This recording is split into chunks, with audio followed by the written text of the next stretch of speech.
안녕하세요, 머니올라입니다. 지난번 임요한 박사님과 함께 무인시대 함께 보기 이제 비상계엄 사태가 벌어지고 저희 영상이 추천 영상으로 떴다는 댓글들에 아주 깜짝 놀랐습니다.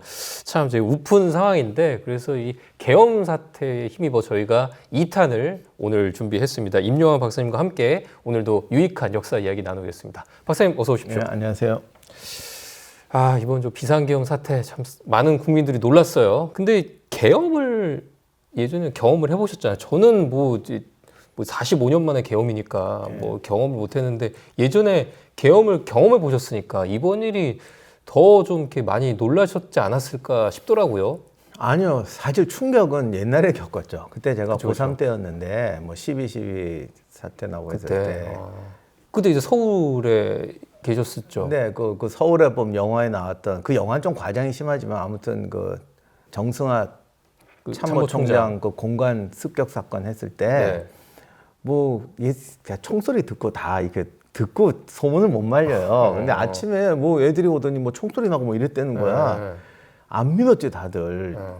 야, 설마 한국에서 이런 일이 벌어지겠냐. 근데 갑자기 누가 오더니 이게 진짜라고. 뭐 누구 옆 동네 사는데 총성 들었다. 뭐 이게 앰뷸런스 가는 거 봤다. 오후쯤 되니까 이게 사실이 되는 거예요. 그때 이제 좀 분위기가 좀 살벌했어요. 그때 정말 충격받았죠. 야, 이게 이런 일이 진짜 벌어지는구나. 그리고 또 고3 때니까 다 민주주의 이런 거 이제 생각할 때잖아요.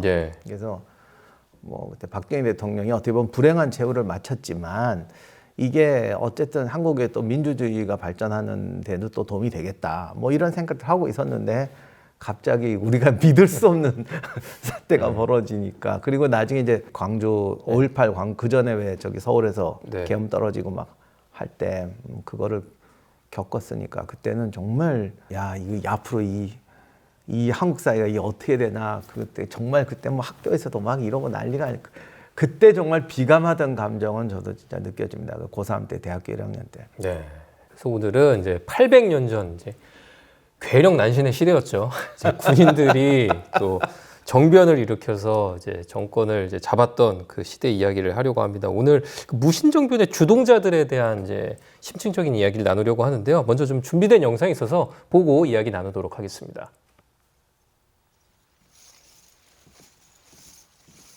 이방이죠. 뭐 이렇게 황제가 이들을 이제 불렀다는 얘기를 듣고 들어옵니다. 이방, 채원, 이고 무신정변의 이제 주동자들이죠. 3인방 황궁에 들어왔는데 뭔가 좀 분위기가 심상치가 않습니다. 조용하죠. 뭐지? 이제 불렀다더니 왜 아무도 안 보이지?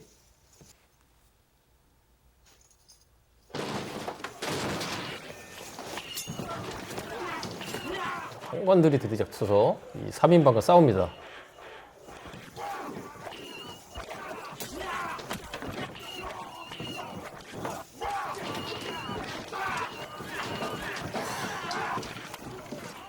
그냥 뭐 자비 없이 그냥 몽둥이로 그냥 후드려 패는데요.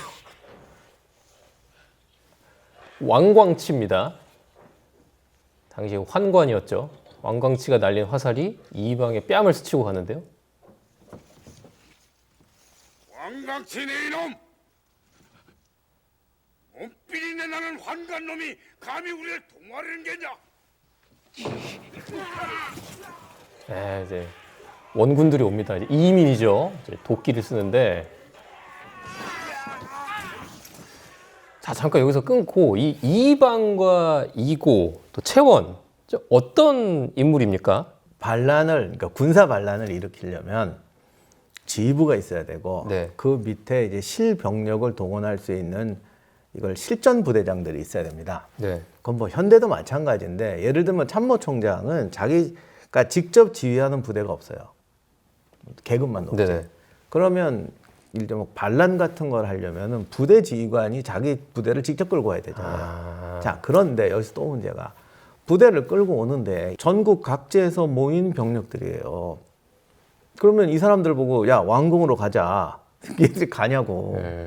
근데 고려 시대 같은 경우는 이게 지역 단위 병력들도 많고 근데 이제 센 부대들, 궁궐을 수비하는 견룡 이런 부대는 한 지역에서 온 사람들은 아닐 거 아니에요. 예. 그러면 이쪽도 여러 지역에서 온 사람들이란 말이죠. 네네네. 그럼 이런 사람들이 이런 반란에 동참하게 하려면 그냥 군대가 뭐 명령에 죽고 명령에 산다는 건 어떤 의미는 허상이에요. 아무거나 다 되지는 않아요. 그러니까 이들을 반란에 끌어들이려면은 뭔가 스킨십이 되는 지휘관, 그리고 그들과 어떤 우린 같이 죽고 같이 산다. 우리가 저 지휘관을 따라갔을 때는 뭐 같이 죽고 같이 살고 저 사람이 뭔 권력을 잡고 우리한테 나눠줄 거다. 이런 공감대가 형성돼 있어야 돼요. 그러니까 어떻게 보면 중대장, 대대장 같은 지휘관이 필요한 거죠. 그런 병력을 가지고 있는. 그래서 정중부나 이방 같은 경우는 이미 상당히 높았고 실전에서 그런 팀을 끌고 올 수 있는 지휘관이 필요하죠. 네. 그래서 이고나 채원은 뭐 산원이라 그 참 요즘 뭐 대대장 이렇게 표현하기는 좀 그런데 네. 아무튼 단위 부대의 지휘관 정도 되는 그런 스킨십이 되는 혈맹의 병사들을 거느리고 있는 지휘관이었을 거예요. 그러니까 이 둘이 다 필요한 거죠. 이 두 레벨이 다 필요한 거예요. 그래서 상부에 있던 이방 그리고 사실은 더 상부였던 정중부, 왜냐하면 좀 더 정치력이 있었던, 그리고 실전 부대를 끌고 있었던 채원, 이고 같은 이런 결합에 의해서 이제 무신 정권이 성공을 하는 거죠. 그러니까 당시 이제 이들이 이끌고 있었던 부대가 이제 결룡군이라고 하는 황실 친위 부대 같은. 네, 근데 아마 결룡군 전체는 아니고 네. 그 중에서도 아마 그 이고나 채원 같은 애들이 데리고 있는 핵심 그룹이 있었을 거죠. 그럼 이제 다른 부대 병사들도 마지못해 따라 오게 되고 뭐 이런 건데 네.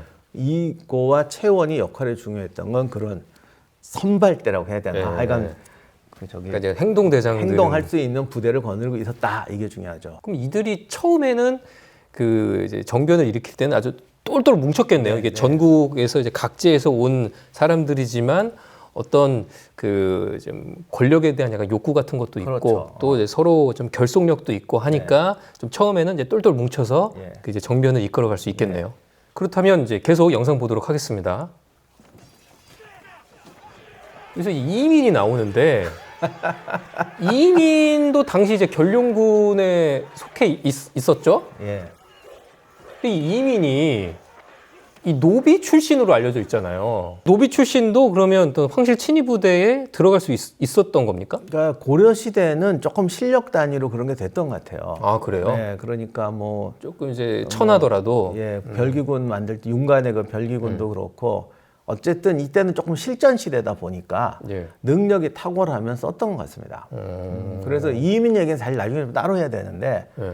무신 정권의 중에서 정말 최고수를 뽑으라면 사실 이민이죠. 그 이제 힘으로 예, 따진다면 엄청났어요, 진짜 대단했지. 그런데 정말 때려 죽이려고 동네 깡패였거든요. 그래서 잡아서 때려 죽이려고 그랬는데 그렇게 고문하고 했는데도 버티는 거예요. 그래서 야 이건 진짜 보통 놈이 아니다 그래서 정말 장사였나 보네. 죽이려고 했던 그 수령이 오히려 저기 요즘 말로 하면 왕실 경호대에 추천을 하는 거예요. 그래서 여기 오게 되죠. 아. 그래서 뭐 당대의 고수인데다가 이민이 원래 어떻게 보면 진짜 동네 깡패였고 정말 이거를 하니까 물불 안 가리고 험한 일 다 하는 겁니다. 야심과 능력이 다 있거든요. 근데 이 천민 출신인데도 불구하고 이제 그 황실 친위 부대까지 들어가려면 정말 뭐 실력이 대단했었겠어요. 네, 그러니까 뭐 당대 진짜 최고수였어요. 뭐 당할 수가 없어요. 나중에 그 이제 조이총의 난이라든가 그 무신 정권에 반대하는 문신들의 난이 났을 때도 이민이 나타났다 그러면 뭐 공황을 일으켰다고 할 정도로 삼국지의 정말 관우장비 수준으로 뭐 여포라고 해야 될까? 그 나타났다 하면 상대 부대가 그냥 벌벌 떨 정도의 대단한 정말 맹활약을 했죠. 나중에 의종을 죽이는데 맨손으로 각을 떠요, 진짜로. 아 그게 실제로 그 허리를 꺾어서 죽였다고 하는. 허리를 꺾어도 죽인 정도가 아니라 들었다 놨다 하면서 손으로 쳤는데 이 저기 뭐냐 이게 저기 동물도 해체할 때는 그 왜 뼈마디 이런 걸 다 해서 하잖아요. 근데 워낙 살벌하게 했으니까 뭐 개 잡고 돼지 잡고도 많이 했나 봐. 그래가지고 치는데 이 칠 때마다 어디 뭐가 떡떡하는 소리가 나더니 분해를 해갖고 집어넣는. 아 근데 굳이 이렇게 죽이는데 분해까지 할 필요가 있었어요? 본인이 뭔가를 여기 하고 싶었겠죠. 그리고 사실은 이게 왜냐하면 칼로 무기를 싸울 때는 무조건 후려치는 게 아니라 그 어떤 의미로 보면 해부학적 지식이라고 해야 되나? 급소를 쳐야 되거든요. 그래서 잘못하면 자기가 죽어요. 네. 생각보다 푹 찔렀는데 이게 안 빠져. 그러니까 찌를 때는 이게 거의 일발필도로 죽여야 된다고 상대방의 급소나 이런 걸 정확히 쳐서 그러니까 그런 거를 정확히 알아야 되는 거죠. 그러니까 힘도 세고 해부학적 지식도 있고. 해부학적 지식이라니까 좀 그런데 하여간 그런 게 있어야 됩니다. 그럼 약간 백정 출신들이 그래도 좀 그거 이렇게 무서운 짐승들 게, 네. 좀 해체해 본 경험도 그러니까 그런 있고 것들을 대충 잘 구조를 알죠. 아니까 네. 척추 동물에 또 뭐 유리할 수도 있겠네요. 네, 그래서 백정들이 무섭잖아요. 알겠습니다. 그리고 여기 그 영상 속에서 이 환관들이 이제 싸우는 장면들이 나오는데 원래 중국 역사 같은 거 보면 환관들이 되게 잘 싸우는 그런 묘사들이 있거든요. 네, 네. 실제로 그렇습니까? 환관들이 힘도 좋고 뭐 무술도 좀 뛰어나고 그런 것도 있습니까? 그러니까 우리나라는 이 고려시대 역사를 조선시대에 썼단 말이에요. 네. 조선시대 사람들은 이 조선의 국가 체제에 대한 문제의식이 확고해요. 그러니까 사회는 이렇게 굴러가야 되고 국가는 이렇게 경영돼야 된다는 게 굉장히 저기 구조적으로 짜여져 있습니다. 근데 조선시대의 이 역사가나 이 국가 건설자들이 굉장히 중요했던 게 환관 세력을 키워서는 안 된다. 근데 왜냐하면 보통 사람들은 이제 환관이 뭐 하나 없고 그러니까 뭐 그냥 재물 욕심만 많고 뭐 간신 이렇게 생각하는데 중국 황제들이 이제 환관하고 이게 그 영화에서 고수처럼 나오고 이러는 게 왕은 자기 측근 세력이 필요한 거예요. 아까 이고나 채원이가 중요한 역할을 하는 게 자기가 스킨십해서 데리고 있는 병사들이 있잖아요. 이런 게 권력의 물리적 힘이거든요. 그러니까 왕도 그게 필요한 거예요. 옛날 같이 뭐 진짜 암살도 하고 힘으로 살던 시대에 내 친위 부대가 없다 그러면 믿을 수가 없는 거지. 근위 부대 있잖아요. 근위 부대가 다시 말하면 걔들이 마음 바꿔 먹으면 나는 가는 건데 그쵸. 제가 왕이라고 그러면 쟤들을 내가 어떻게 믿어? 다 내가 쟤들한테 인사권이 있어. 뭐 선발을 내가 해. 네. 내가 같이 밥을 먹어.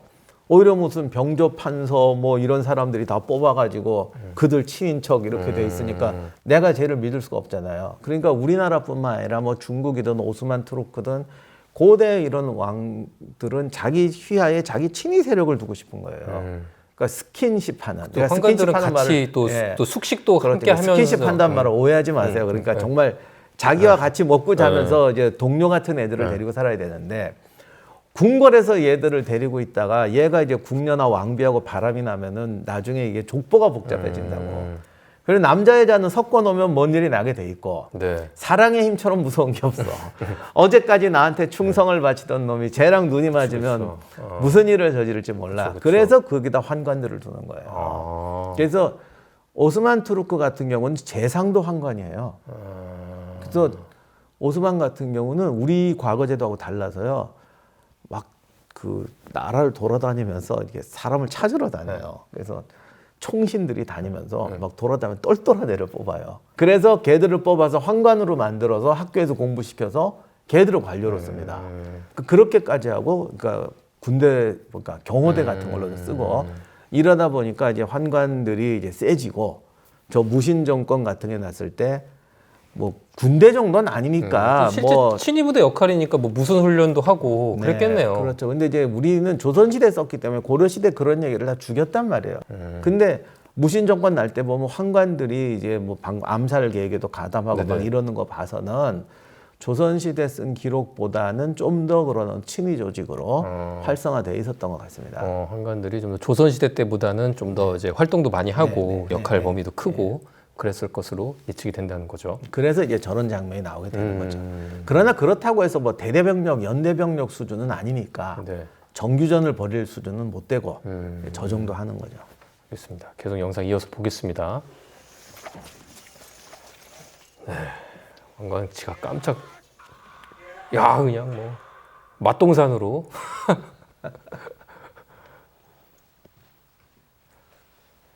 이렇게 암살 시도가 실패로 돌아가는데 이방이 들어옵니다. 수급을 들고 있죠. 폐하, 왕강치를 기다리고 계셨사옵니까? 왕광치다니. 왕강치 여기 대령하였소이다. 20년 전 드라마라 뭐 뒤가 없어요.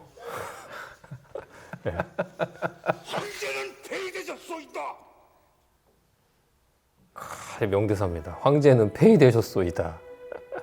네, 일단 그 왕광치가 이제 반격하는 그 이제 장면을 봤는데 사실 어쨌든 당시에는 이제 이방, 이고, 채원이 이제 굉장히 좀 친하게 지내면서 무신정변을 주도하기도 했는데 얼마 안 있다가 바로 이들 간의 관계가 깨지게 됩니다. 바로 이고가 이제 반란을 이제 벌이게 되는데요.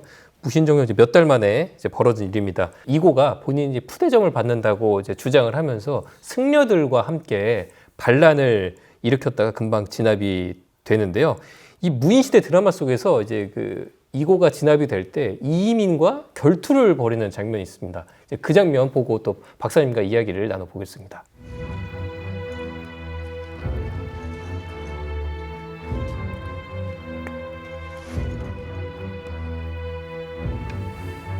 이제 이고가 이제 박중규 배우인데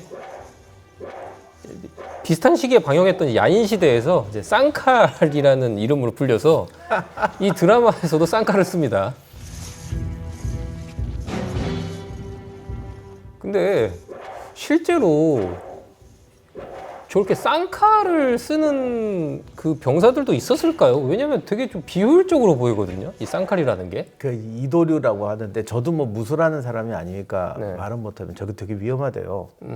굉장히 고난도 기술인데 왜냐면 자기를 벤다고 그러고 예. 그래서 이도류의 제일 그거는 나를 안 베고 이렇게 딱 결정적일 때 하나로 치고 양손하는 건데 계속 이렇게는 못 한대요. 네. 그러니까 한 칼처럼 움직이다가 네. 기회를 봤을 때 이렇게 하는 건데 아, 뭐 진짜 무술 고수들이 쓰는 게 그 저기 일본의 유명한 미야모토 무사시도 이도류 뭐 쓰잖아요. 그래서 그렇게 하는데 꽤 위험하다고 그러더라고요. 그럴 것 같아요.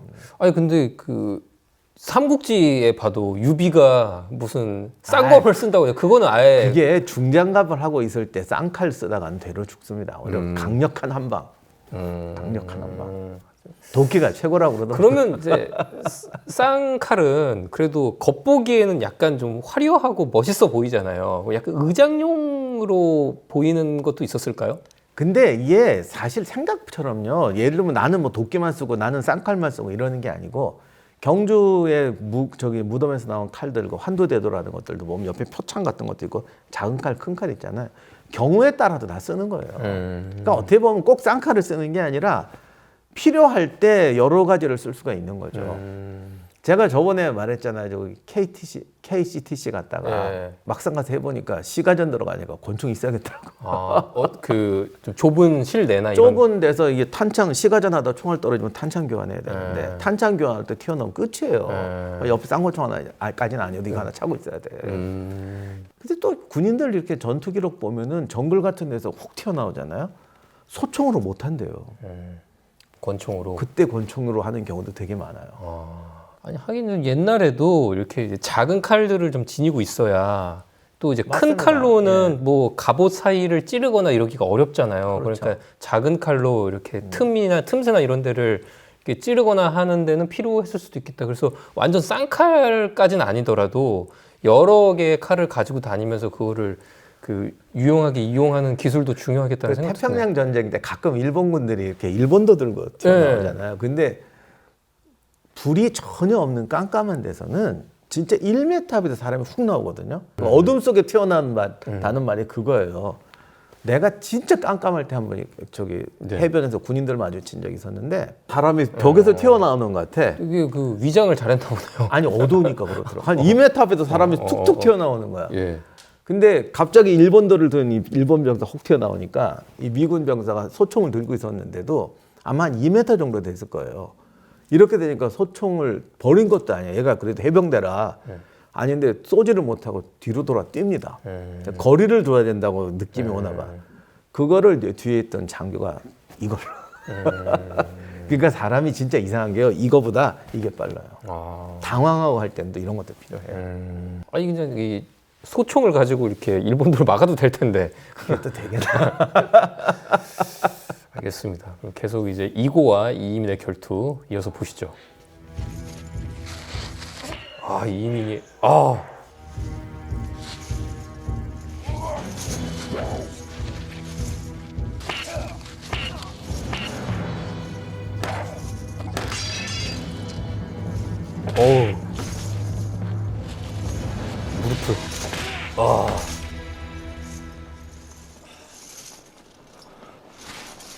제압을 했습니다. 이민이.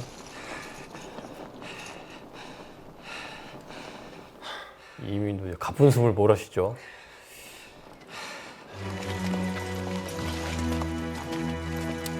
이렇게 최후를 맞이하는 이고입니다. 저 밑하늘이 참으로 맑구만.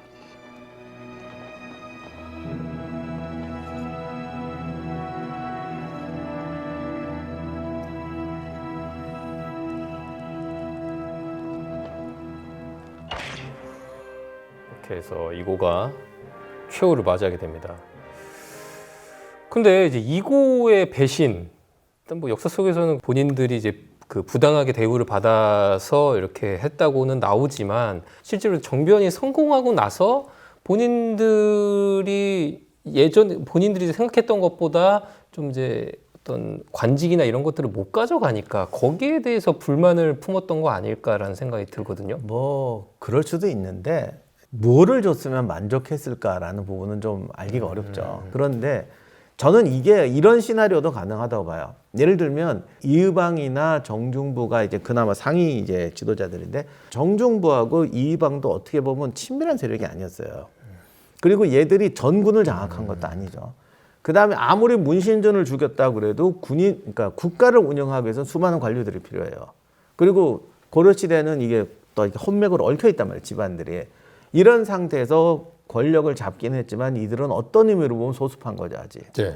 자, 이렇게 됐을 때 실병력을 누가 거느리고 있느냐? 이거나 채원이 거느리고 있단 말이에요. 이렇게 됐을 때 어떻게 보면 자기가 또 2차 쿠데타를 해서 더 높이 올라갈 수 있는 기회가 보이는 거죠.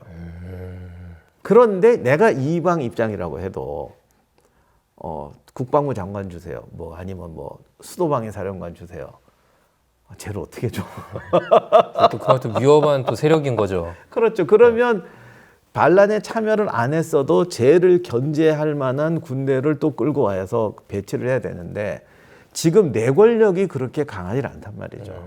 그런 상황에서는 이걸 줄 수가 없는 거죠. 그렇기 때문에 이 무신 정권이 초창기에 휘청휘청 하는 거는 이 핵심 세력들이 실제로 국가 전체를 장악할 만한 힘이 없어요. 그러다 보니까 이 중대장, 대대장이었던 친구들도 가만히 보니까 이거 병력은 다 내 건데 이런 생각을 하게 됐던 게 아닌가. 우리가 무신 정권 보면 나중에 최충원 나오기 전까지 계속 이게 이제 바뀌잖아요. 그런 거 봐서는 그런 게 있었던 것 같다. 그리고 이제 뒤로 갈수록 가만히 보면 뒤로 갈수록 권력이 조금씩 탄탄해져. 네. 그러니까 경험이 쌓이니까 통폐합이 되니까. 통폐합이 되는데 지금은 아직 통폐합이 안 된 상태고 우린 항상 역사를 볼 때 제가 불만을 가졌다가 아니라 그 불만이 왜 이런 행동으로 표현되느냐. 그리고 옮겨질 수 있냐를 봐야 돼요. 자, 그런데 가만히 보면 이거를 제거하는데 영화에서는 이민이 튀었지만 사실은 채원이 힘을 쓰잖아요. 채원을 나중에 또 제거하는데 또 암살을 가고 이런 거 봐서는 이의방 자체가 실병력, 행동대가 많지 않은 거야. 정중부는 정중부대로 약간 고위관료 집안이고 하니까 어떤 행정적이라고 해야 될까요? 그런 정치적인 힘은 있지만 실병력은 그렇게 많지 않은 거죠. 그런 거 봐서는 그게 채원이나 이고의 어떤 욕망을 자극했던 것 같아요. 이제 보니 별거 아니네. 실제로 이제 행동할 수 있는 그 병사들, 군인들은 내가 더 많다. 그렇죠. 거기에 대해서 더 욕심을 이제 그렇죠. 가지게 된 거죠. 그런데 그럼에도 불구하고 결국 얘도 소수잖아, 따지고 보면. 예. 그러니까 이제 승려들하고 결탁하는 거죠. 예. 왜냐하면 고려시대 사원이라는 건 이게 또 어떻게 보면 또 독립영지 같아가지고 거기 무승들도 있고 이런 어떤 그냥 서양에서 말한 하나의 영지 같은 독립 세력들 성향이 있으니까 그들을 결탁해서 끌어들여서 이제 치러 가는 거죠. 알겠습니다. 그러면 이제 이고의 반란을 기록한 고려사전료 기록을 보면서 박사님과 더 이야기를 나눠보도록 하겠습니다. 1171년 1월 이제 기록입니다. 이고가 반란을 일으키려다가 실패하여 죽임을 당하다라는 기록인데요. 이고가 분수에 맞지 않은 희망의 뜻을 두고 있어 불량배 및 법운사 중 수해, 개국사 중 현소 등과 몰래 결탁하고 밤낮으로 연회를 벌여 술을 마시며 일러 말하기를 큰일이 만약 성공하면 너희들 모두 높은 벼슬에 오를 것이다 라고 하였다.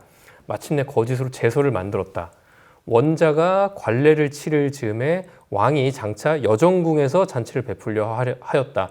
이고가 선화사가 되어 잔치에 참석하게 되자 몰래 현소를 시켜 불량배를 법은사 수혜의 방에 불러 모으게 하고 말을 죽여 그 고기를 먹고는 갑자기 고기를 먹은 건 뭘까요? 이거 약간 좀 결속을 다지는 건가요? 그것도 있고 밥도 먹어야죠. 약간 좀 힘 이제 반란해야 되니까 이제 옛날에 왜 힘쓰려고. 고기 먹고 이래라 이게 옛날부터 왜 근데 말고기를 먹고 그냥 맛있는 돼지나 소 먹고 하지 왜 말고기를 먹어서 실패한 거 아니에요? 어쨌든 말고기도 맛있습니다. 그죠. 각자 소매 칼을 감추고 담장 사이에 숨었다가 장차 난을 일으키려 했다. 교위 김대용의 아들로 이고의 구사가 된 이가 있었는데 그 음모를 듣고는 김대용에 고했다. 내부에서 첩자가 있었군요. 김대용은 내시 장군 채원과 사이가 좋았는데 채원이 왜 내시 장군인가요? 그러니까 채원하고 이고가 사실은 다 같은 행동대, 그러니까 뭐 중대장, 대대장급, 연대장이라 할 때 어쨌든 실병력을 데리고 있는 장군이었는데, 그러니까 이게 보면은 이 초기 무신 정권 애들이 실패하는 게 이방도 무신들을 숙청한단 말이에요. 네. 근데 당시 군대라는 건 사적 인맥이 굉장히 중요해요. 근데 뭐 하긴 뭐 자기도 쿠데타 했으니까 제가 저쪽 편 들면 어떻게 해서 죽일 수는 있는데 항상 죽이는 게 능사가 아니거든. 그 다음이 중요하다. 네, 그러니까 그래 놓으면은 군대 절반 떨어져 나간 거 아니에요. 자, 이렇게 되니까 자기들끼리 계속 쪼개지는 거죠. 그러니까 조직적인 대응이 안 되는 거죠. 욕망이 그냥 터져 나오게 하는 거지. 자, 그래서 행동대였던 이고와 채원이 이제 어떻게 보면 승진을 했는데 채원이 내시 장군이 돼 있었어요.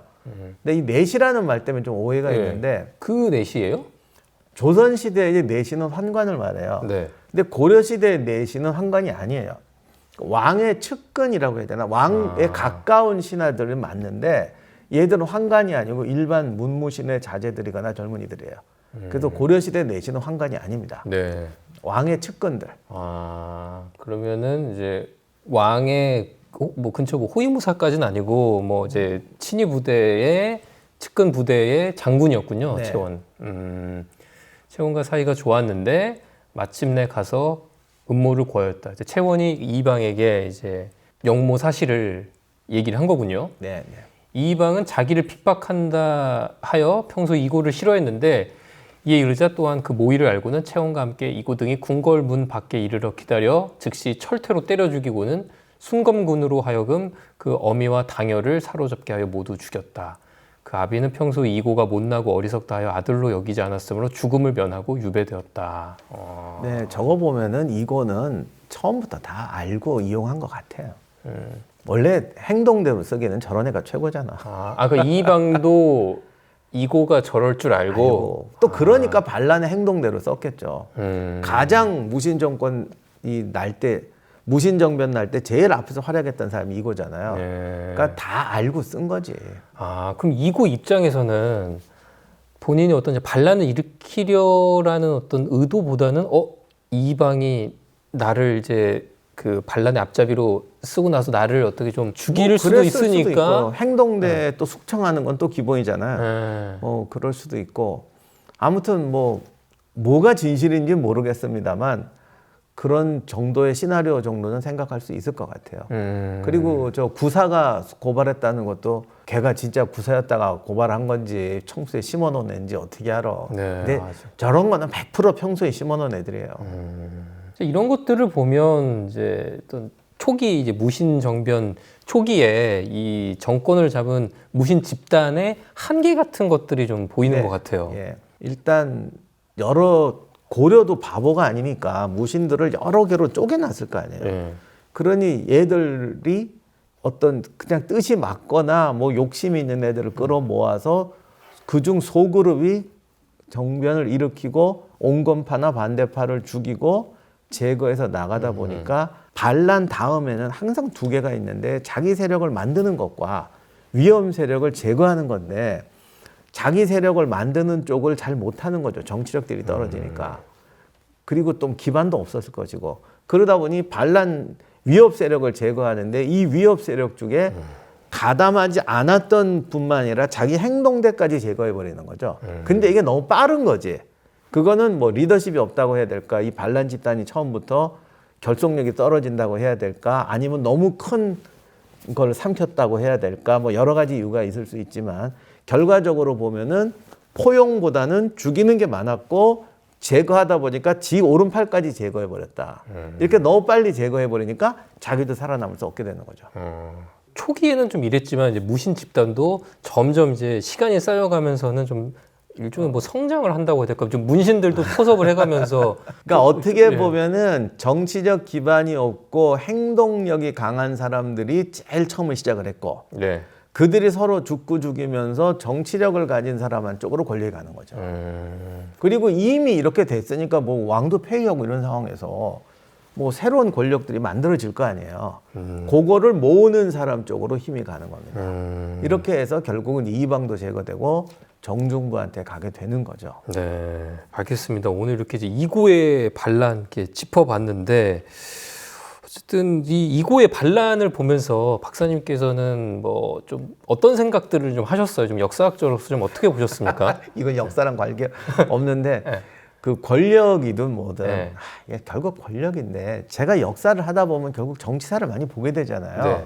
그런데 정치를 하는 사람들 중에는 항상 두 종류가 있어요. 재능은 뛰어난데 나눌 줄을 모르는 사람이 있어요. 그러면 항상 한계에 부닥쳐요.